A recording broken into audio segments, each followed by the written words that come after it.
النهارده بقى يا جماعه مسقعه سهله وبسيطه. طب ما تيجي نشوف عملناها ازاي. ازيكم يا جماعه، عاملين ايه؟ يا رب تكونوا بخير وحشتوني. هعمل معاكم النهارده مسقعه حلوه قوي. معايا 2 بتنجان ومعايا فلفل اللي هو الاسكندراني الحلو ده، وده شطه. حاجات بسيطه النهارده هنعملها بطريقه بسيطه. هنشيل الزهره دي الاول، بسم الله اهو. هنحوش اي حاجه فيها تكون وحشه، وهنمسكها طبعا نقطعها كده. نشيل الجلدة دي كده من هنا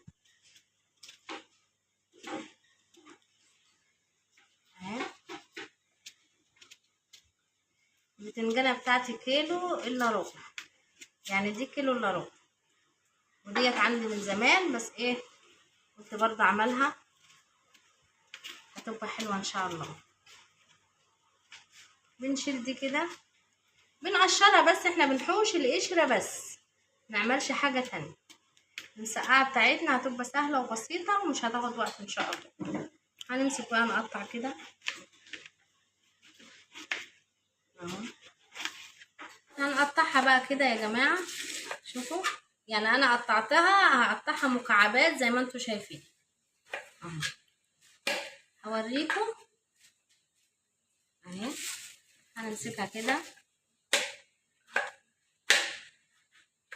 اهوت، وهنقوم ماسكين كده قطعي بقى المكعبات اللي انتي عايزاها لحد ما نخلص. هنجيب بقى الفلفل بتاعنا يا جماعه، وهنقوم ايه فاتحينه كده اهو، وهنشيل الحب اللي فيه كده. يعني الحب ده تحشيه، مش ليه لازمه، مش مهم اساسا يبقى في الوسط. وهتمسكي بقى وتقطعي كده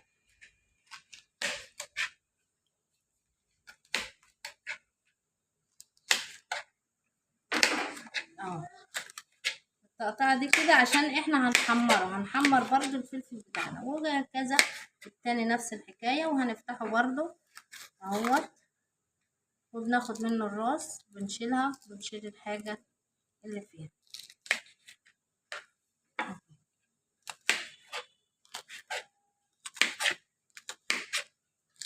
هنجيب بقى الشطه من ديت اهي، وهنعملها بقى ايه النهارده حراقه شويه زياده يعني اهو كده. هنقطع بقى فيها 3 قرون من الشطه، وبرده هنقليهم في الزيت معانا. انا هاخد نص ده والنص التاني هتشوف انا هعمل فيه ايه. ما حطينا بقى زيت في طاسه واسعه، وهننزل بقى بالفلفل بتاعنا اهو، ونحمره الاول. وادي الفلفل بتاعنا اهو يا جماعه اتحمر، وهنطلعه ونحطه في طبق في رحله اهو. كان بتاعي هحمره مكان الفلفل اهوت.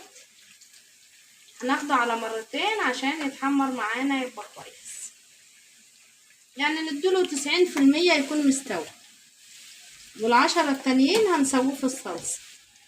كان بتاعي اهو يا جماعه، وهطلعه برضو في طبق واحطه على جنب اهوت.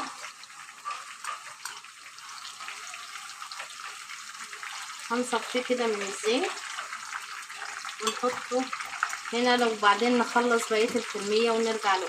حشنا البتنجان وصفينا الزيت، وهنحط كده معلقه من الثوم المهروس، وهنحط عليها نص القرن الشطه فاكرينه، هحمره برضو مع الثوم اهو.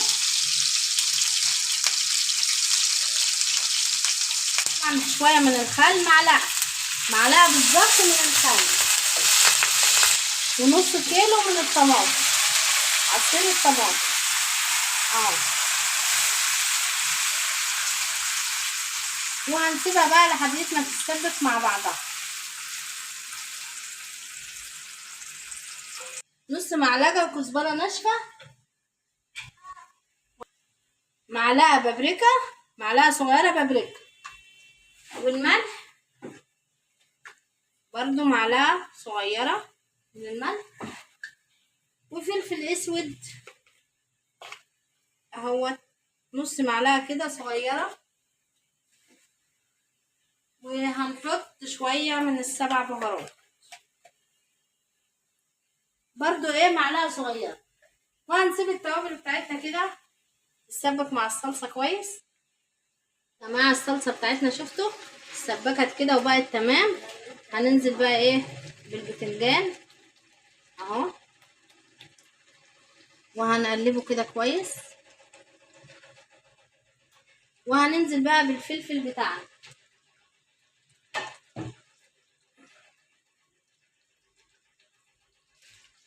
اهوت،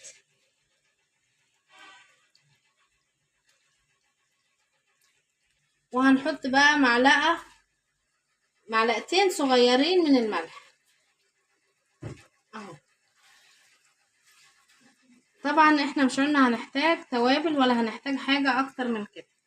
شفتوا بقى المسقعة بتاعتي، احنا قلنا ان احنا حمرنا البتنجان 90% وادي 10 التانيين، وكده المسقعة بتاعتي بقت تمام. انا هطفي عليها بقى. ادي بقى المسقعة بتاعتنا يا جماعة وجميلة جدا. هنسميها بتنجان بالصلصة ماشي، مسقعة ماشي، زي ما بتقولوا عليها، بس حاجة جميلة جدا وجربوها وان شاء الله تعجبكم، وتبقى حاجة وصفة سهلة وبسيطة وما كلفتناش حاجات كتير ولا بطاطس ولا اي حاجة، يعني فلفل والبتنجان بس اهوت زي ما انتم شايفين. وادي الفيديو بتاع النهارده، ويا رب يكون عجبكم، واشوفكم على الف خير في فيديو جديد. لو اول مره بتشوفوني انا اسمي نجوى ابراهيم. مش تنسوا بقى تصلوا على النبي عليه الصلاه والسلام، مش تنسوا تعملوا لايك واشتراك للقناه وتفعلوا الجرس عشان يوصلكم مني كل جديد. اشوفكم على الف خير في فيديو جديد، مع الف سلامه، باي باي.